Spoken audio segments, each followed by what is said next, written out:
The real threat, gang, to the political establishment is ultimately not President Trump.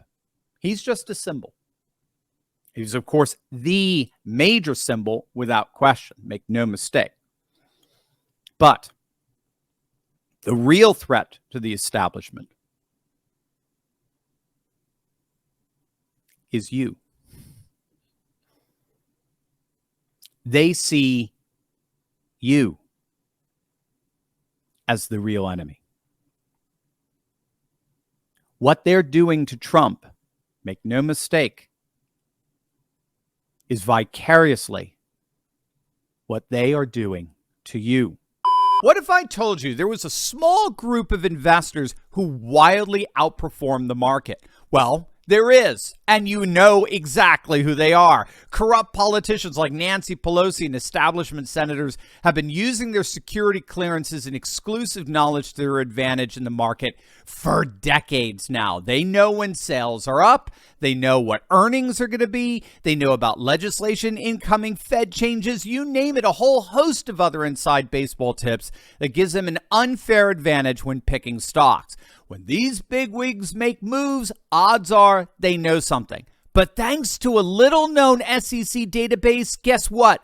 We can see what and when these people are buying. Not only do we get to see it in real time, but we get to piggyback on their trades to gain the same advantage for ourselves perfectly legally and ethically. My friend Ross Givens has been tracking insider trading for years, and his recommendations have led to investment returns of over 200%. Some have hit as high as nearly 1,500%. And according to him, there's no better way to beat the market. Now it's your turn. Click on that link below right now and learn how you too can learn to trade like Pelosi. Click on that link and learn how to gain an insider advantage for yourself. By silencing Trump, they are silencing you. As we've talked about on a number of occasions here, what we have to understand is that this oligarchy that we're living under is being forged by a social process that scholars call refutilization. I want you to write that down. It's also called neo-feudalization. It's a very important term. It's going to help you to understand what's going on, and it's going to show you the way forward. It's going to show you the hope, the light at the end of this horrific darkness.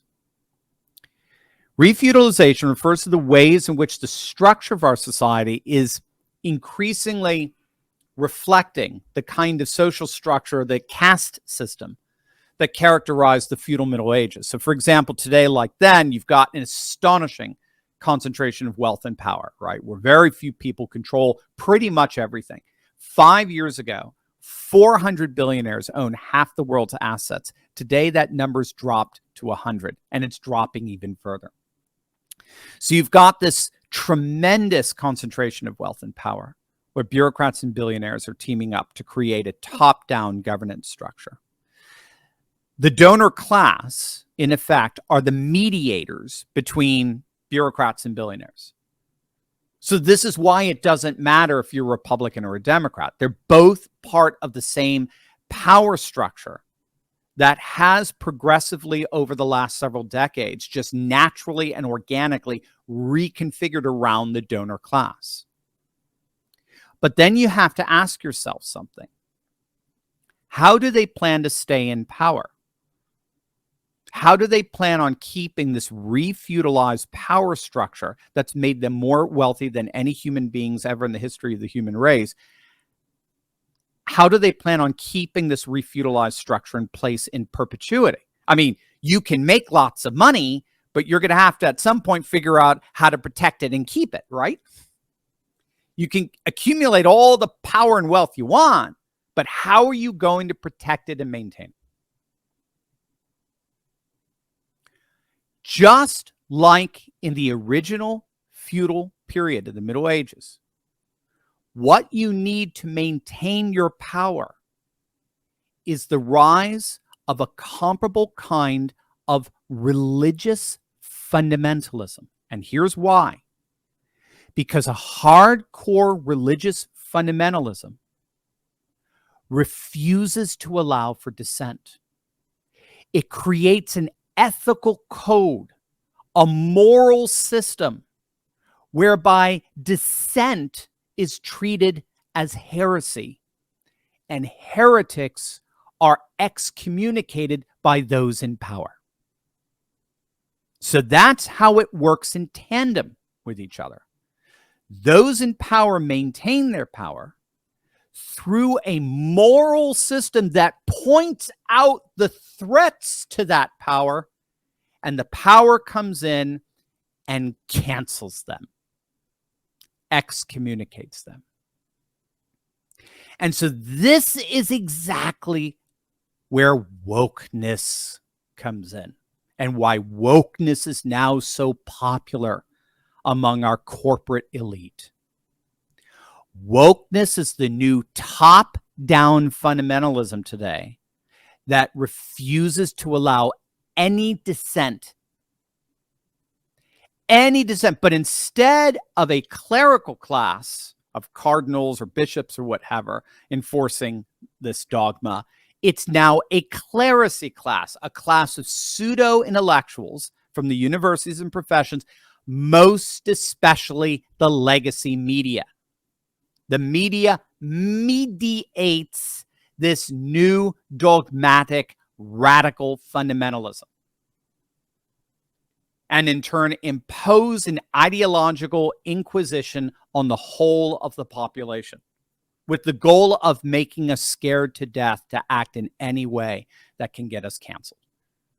So what wokeness does, or better, what it seeks to do, is by canceling, by excommunicating anyone who doesn't comply with its twisted norms, it deliberately attempts to fabricate a society where people comply with the imposed power structures precisely because they've lost any sense of an alternative to that compliance.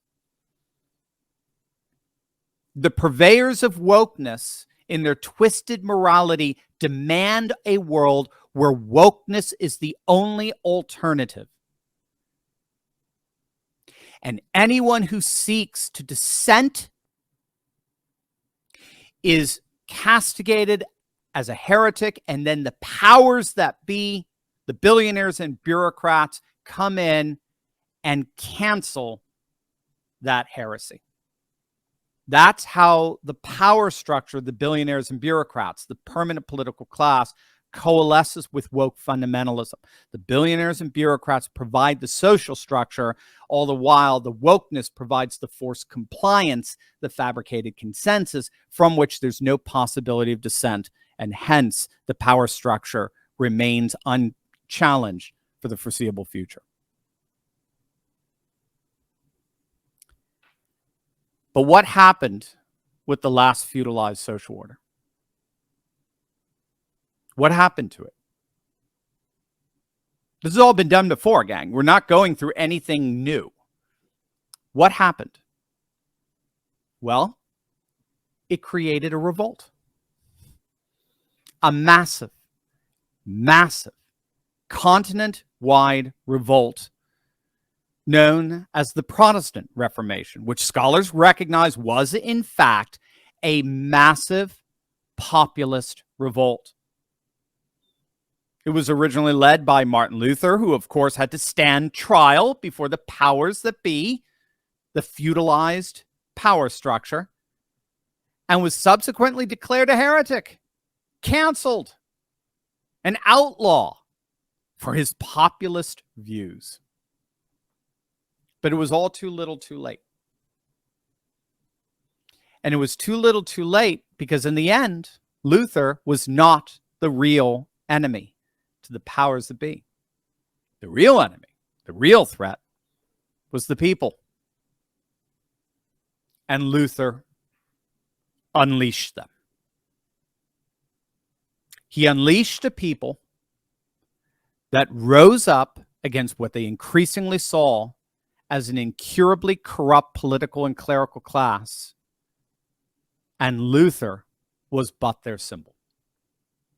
And of course, that uprising ended up bringing down the entire feudalist system. The power structure collapsed under the weight of the massive populist backlash. And what are we seeing now? Trump today, after 4 indictments, 2 impeachments, and a 24/7 woke propaganda campaign by the legacy media, Trump today is in a better position to win 2024 than he ever was in 2016 or 2020. Even CNN is admitting that. Trump is polling across the board better than he has polled ever. Trump is surging in popularity with literally every single category of voter in a way he simply never has before. Men and women, evangelical and non-evangelical, white and non-white, college grad and non-college grad, urban and suburban. With every indictment, Trump is literally just getting stronger. And why? Because the people are rising up. The people are rising up against the neo-feudalized totalitarian system. They're rising up against the power of the billionaires and the bureaucrats and against the insanity of woke fundamentalists. The new Protestant Reformation is here. The ruling elite can do whatever they want to try to thwart it. But this Berlin Wall is coming down. It's not a matter of if. It's only a matter of when. Just ask the original feudalized system. Just ask the Soviet Politburo. It's not a matter of if. It's only a matter of when. And that when looks more and more like it's going to be 2024.